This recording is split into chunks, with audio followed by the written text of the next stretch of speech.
My reflection today on the Eucharist, which again comes from the U.S. Conference of Catholic Bishops, is entitled, "The Eucharist Unifies and Heals Divisions."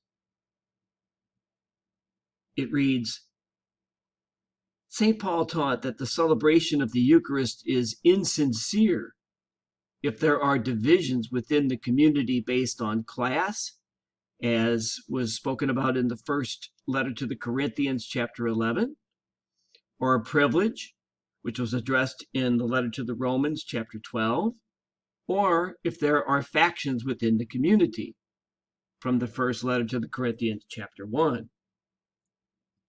Partaking in the sacrament as equals in the body of Christ challenges us to unity as one family.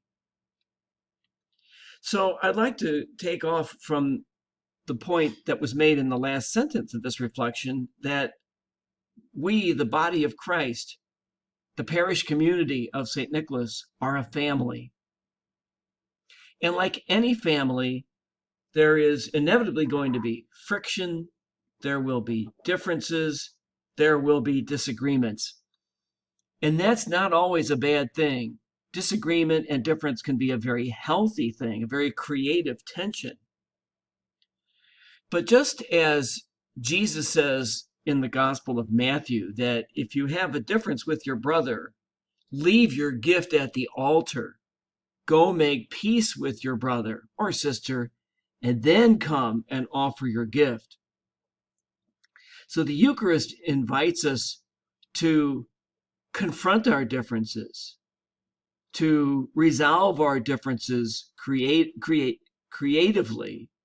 and lovingly, and not to resolve our differences by resorting to violence, especially verbal violence or hostility or passive aggression.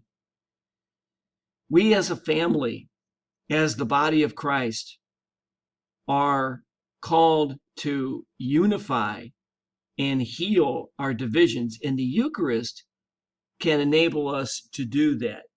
The Eucharist is, par excellence, the source of unity within our parish, our church, and the world.